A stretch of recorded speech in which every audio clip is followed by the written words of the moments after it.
ये मुशाहिरा चौक पहुंचेंगे और इस्लामाबाद वाले भी रेंगते हुए वहां पहुंचेंगे और ये आजाद खोली के जनता दल के लोग भी रेंगते हुए मुफ्ती इस्माइल के पास ही पहुंचेंगे।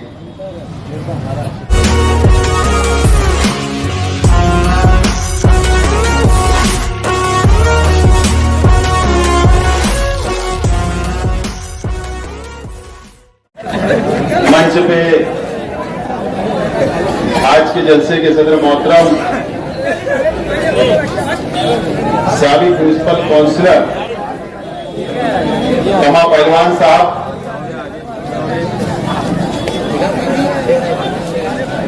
शेख रशीद साहब,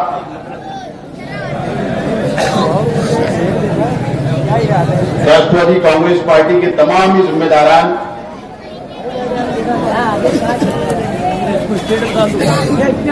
और जिन लोगों ने शेख रशीद साहब, अजीत दादा पवार साहब, जयंत पाटिल साहब और झिलवाल साहब को जिन लोगों ने तोहफे में जो तलवार दी थी, ऐसे तमाम ही हमारे साथी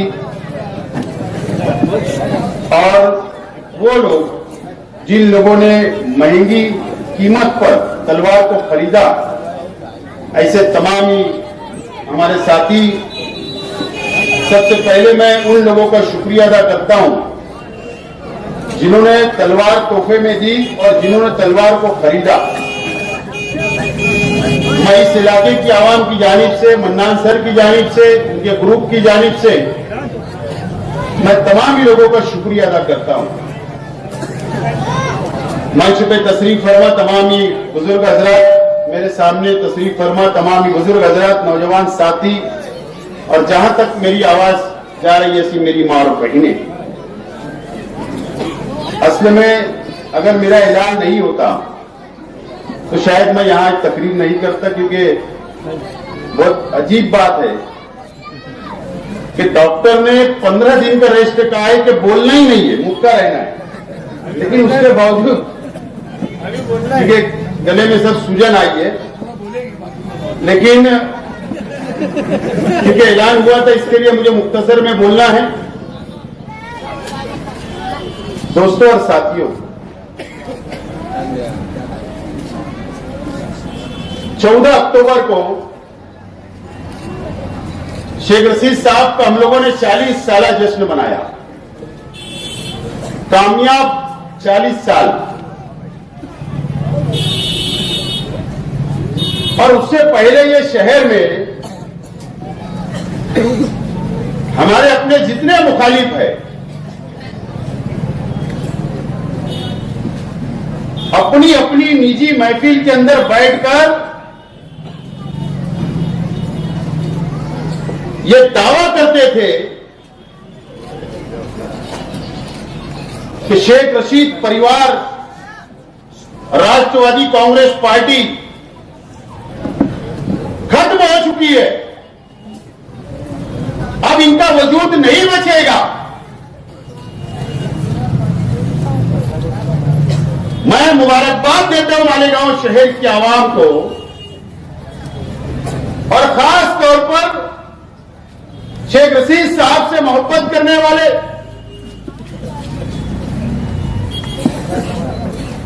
चालीस साल मैं समझता हूं कि आज उन लोगों को भी याद करना चाहिए जो शेख रशीद साहब के जब सियासी सफर शुरू हुआ तो आज उस जमाने के लोग आज दुनिया में नहीं है, अल्लाह उनकी मग़फ़िरत करे, उनको भी याद करना चाहिए। कुछ लोग हयात है, उनको भी मुबारकबाद देना चाहिए। काउंसिलर से लेकर एमएलए तक और एमएलए से लेकर मेयर तक का सफर जो कामयाब रहा और ये शहर की आवाम ने 14 अक्टूबर को ये साबित कर दिया कि शेख रशीद साहब का 40 साल सफर अभी रुका नहीं, बल्कि बहुत साल अभी इंशाअल्लाह आगे जाने वाला है।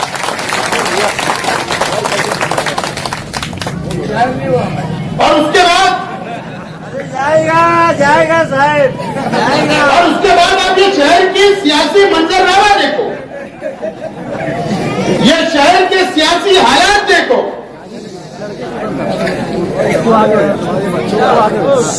शहर के एमएलए को पहली मर्तबा अपने इच्छुक उम्मीदवारों को बोलना पड़ा। पहली मर्तबा जो लोग हम पर इल्जाम लगाते थे कि जलसा कामयाब करने के लिए हम लोग डेगे चढ़ाते हैं, तो इस मर्तबा शहर के एमएलए को उनका जलसा कामयाब करने के लिए भी इलाकेवार इन्होंने डेगे चढ़ाई और गुजारिश की कि जलसे को कामयाब। और उम्मीदवार को बोला गया, अगर तू 500 लोग नहीं लाएगा तो तेरा टिकट कट। उसको तो टिकट चाहिए, उसने वो सब किया। पहले हमको इल्जाम लगाया जाता था कि फटाका फोड़ा जाता, बैंड बजाए जाते, शोर मचाया जाता, लेकिन ये शहर ने वो दिन भी देखा 21 तारीख को हबीब लॉन से के पास जो शहर के एमएलए के वर्कर फटाका भी फोड़े, जुलूस भी निकाले, बैंड भी बजाए। ये नौबत आ गई कि उनका जलसा कामयाब करने के लिए सड़कों पर उतरना पड़ा उनको। उसके बाद 8 दिन नहीं हुए, आज जनता दल को भी अपनी वजूद बताने के लिए शहर की आवाम को कि नहीं, राष्ट्रवादी का जलसा हजारों की तादाद में हुआ तो हम अभी बाकी है इस शहर के अंदर एमएलए को भी साबित करना पड़ रहा और जनता दल को भी साबित करना पड़ रहा। ये मंजरनामा है शहर का, ये सियासी सूरत हाल बन रही है। मुफ्ती मोहम्मद इस्माइल कासमी साहब,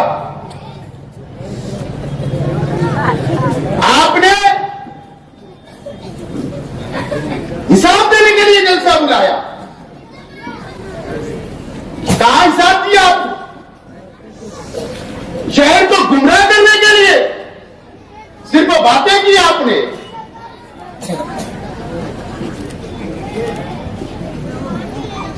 आपने फला फला किधर किधर तकरीर की,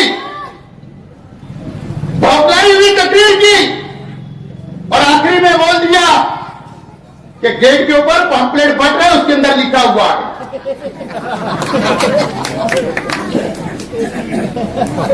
इस शहर को आप बेवकूफ समझते हो। तुमने कहा कि मैंने 10 करोड़ रुपया लाया सरकार से, वो भी झूठ बोल रहे हो आप। तुम्हारे में इतनी काबिलियत नहीं है कि आप 100% गिरान का 10 करोड़ रुपया लाकर शहर के अंदर तामीरी काम बताते। आपने तो यही कारपोरेशन के भरोसे 70% सिर्फ आपने गिरान लाई, 30% कारपोरेशन को मिलाना पड़ रहा वो काम के लिए। उसके बाद भी आज भी वो काम जमीन के ऊपर नहीं है, आप उसका भी हिसाब दे रहे हो। आपने सिर्फ एमएलए फंड के अलावा वो भी आधा वापस गया। आपने कुछ ये शहर को नहीं दिया, कोई तामीरी काम नहीं किया, तुम नाकाम हो, ये शहर जान चुका है।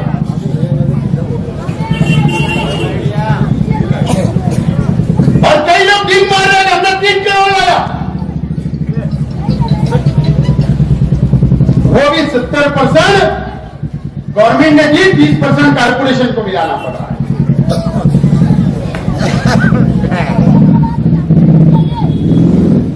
ये शहर को आप बेवकूफ बना रहे हो। आपने बहुत इल्जाम लगाया, मुझे बहुत ज्यादा बोलना नहीं है। आप पुलिस को धमकी दे रहे हो, आप पुलिस को धमकी नहीं दे रहे थे। आप इस शहर के 2 नंबर धंधे वालों को हफ्ता वसूली करने के लिए, उनसे हफ्ता मांगने के लिए आपने वहां पर उनको डराने का काम किया है। आप इतने पारसा नहीं हो, आप इतने दूध के धोए हुए नहीं हो। जब आप तकरीर कर रहे थे तो आप कम से कम अपने स्टेज के ऊपर बैठे हुए लोगों के ऊपर नजर डालते, क्या जो सामने पहली लाइन के अंदर बैठे हुए के ऊपर नजर डालते, तुम्हारे कार्यकर्ता, तुम्हारे पार्टी के जिम्मेदार 2 नंबर के धंधे के अंदर इन्वॉल्व है, आज भी धंधा कर रहे, वो सामने बैठे हुए। और अगर आपने झुटलाया तो शेख हसीन साबित करेगा, वीडियो वायरल करके शहर के अंदर आप झुटला के बताओ।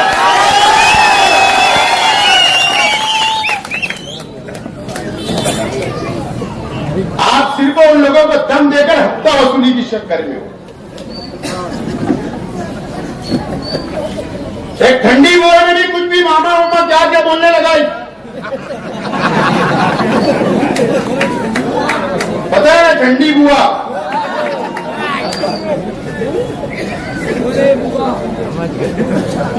वो शख्स का रिकॉर्ड सिर्फ कमालपुरे की शौचालय के अंदर जाकर पूछो, इससे ज्यादा मुझे कुछ नहीं बोलना है। पीछे चावल है साहब, पीछे से याद रखना, अगर जातियात पे बोला गया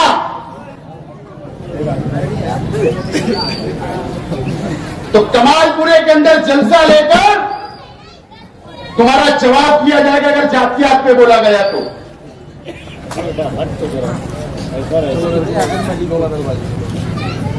हम क्या सुधर गए, जमाना बदमाश हो गया।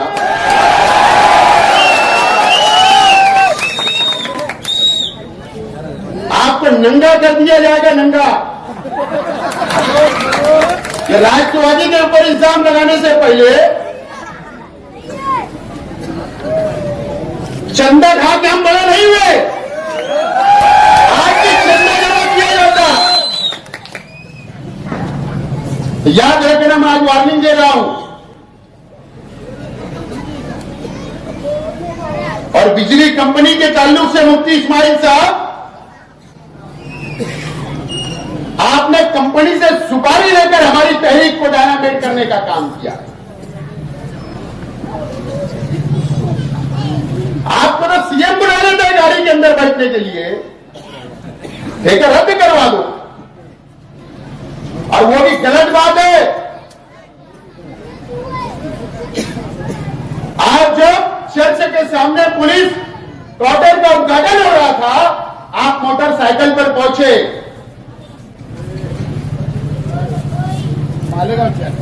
मालेगांव चर्च के पास, तो दादा भूसे साहब ने बोले आप बैठ जाओ, ऐसे पीछे हाथ बचाए। इन्होंने सीएम की गाड़ी में बैठ गए, इनको कोई बैठने के लिए नहीं कहा, लेकिन इनको ये नहीं दिख रहा था कि एक हिंदुत्ववादी सरकार का मुख्यमंत्री, एक हिंदुत्ववादी सरकार का कैबिनेट मालेगांव शहर के अंदर आया। एक प्रोटोकॉल होता, आप एक तो उसके अंदर जाकर गुलदस्ता देते, वापस आ जाते, लेकिन आप उनके साथ घूमते रहे। और ताज्जुब तो जब हुआ कि शिवसेना के स्टेज के ऊपर आप जाकर बैठ गए। आपको बहुत पावर है, बहुत सुनी जाती, तो आप ये शहर का कंपनी का ठेका रद्द कर दो। 1 महीने का आपको हमने टाइम दिया है, नवंबर तक हम कुछ नहीं बोलेंगे, लेकिन नवंबर के बाद पावर कंपनी के तमाम ही अधिकारी और इस शहर का पुलिस डिपार्टमेंट इस बात को समझ ले।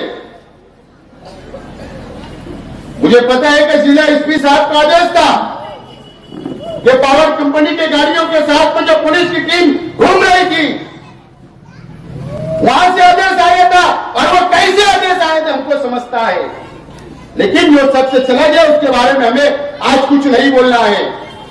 लेकिन ये जिले के नए पुलिस ऑफिसर जो एसपी आए हैं और जो यहां के डीएसपी साहब आए हैं, हम उनसे गुजारिश करते हैं कि पावर कंपनी जो जुल्म कर रही है, आप जुल्म का साथ नहीं दोगे, ऐसी उम्मीद हमें है। बहरहाल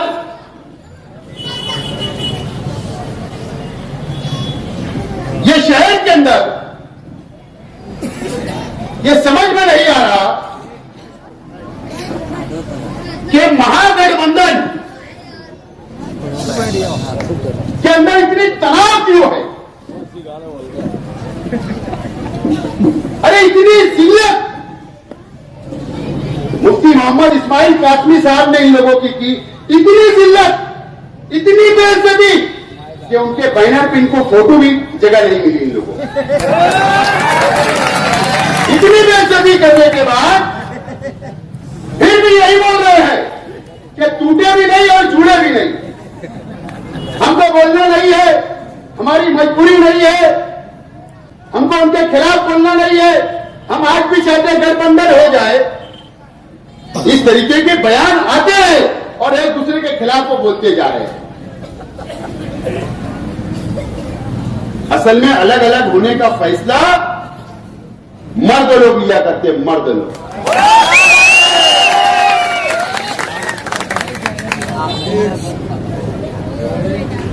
और ये अलग नहीं होंगे, ये बेवकूफ बनाया जा रहा है इस शहर को। मुफ्ती इस्माइल साहब की नाकामी छुपाने के लिए, जनता दल वाले उनकी नाकामी छुपाने के लिए और ईमान के लोग उनकी नाकामी छुपाने के लिए ये एक दूसरे के खिलाफ बोलकर या आगे माहौल तैयार करके फिर एक हो गए। लेकिन ये अमन चौक वाले भी रेंगते हुए ये मुशाहिरा चौक पहुंचेंगे और इस्लामाबाद वाले भी रेंगते हुए वहां पहुंचेंगे और ये आजाद खोली के जनता दल के लोग भी रेंगते हुए मुफ्ती इस्माइल के पास ही पहुंचेंगे। और अल्लाह का करम है कि हम लोगों ने शेख रशीद साहब की क़यादत में हमेशा 1 by 1 इलेक्शन लड़ा, 1 by 1 इलेक्शन लड़ा। और कुछ लोगों को जलसे के बाद से चंदनपुरी के मेडिकल के ऊपर रात के अंदर सोने के लिए नींद की गोली दी जा रही है, इंजेक्शन लगाना पड़ रहे हैं। इस तरीके की हालत इस शहर के अंदर 14 अक्टूबर के बाद से बन गई है। और मैं पहले भी कहा करता था कि ये शहर के अंदर शेख रशीद परिवार ने कभी भी किसी के आगे जाकर सर नहीं झुकाया सत्ता के लिए और इंशाअल्लाह आगे भी नहीं झुकाएगा, क्योंकि आप लोगों का साथ है, आप लोगों की ताकत है और हमें उम्मीद है कि आने वाले दिनों के अंदर कारपोरेशन के अंदर हमको किसी के सहारे की जरूरत ना पड़े। ये कोशिश आज से और अभी से होना चाहिए। मुझे उम्मीद है कि शहर की आवाम ऐसा ही फैसला करेगी कि फुल मेजॉरिटी के अंदर राष्ट्रवादी कांग्रेस पार्टी को चुनकर देगी। और मुफ्ती इस्माइल साहब, मैं आपका शुक्रिया अदा करता हूं कि आपके इस स्टेट से आपने कबूल किया कि माजी आमदार शेख आसिफ उनके अपने इलाकों के अंदर काम कर। रौनकाबाद की रोड बनी, यहां बनी, शेख आसिफ ने बनाया। गांधीनगर की बनी, शेख आसिफ ने बनाया। और बड़े तामीरी काम होने शेख आसिफ कर रहा है, लेकिन वो बोले उनके इलाकों में कर रहा है। तो फिर तुम्हारी गली बना दूं, तुम्हारी गली रोड बनाओ। अरे जहां काम की जरूरत है वहां बनाएंगे, जहां मुनाफा है वहां बनाएंगे। और अभी तो सिर्फ वो ये टेलर है, अभी पिक्चर बाकी है। अभी इस इलाके के अंदर बहुत काम बाकी है। बहरहाल हम लोग शेख रशीद साहब की क़यादत में हमेशा लड़कर संघर्ष करके हम लोग कामयाब हुए। हमारा तो ये मानना है कि मारे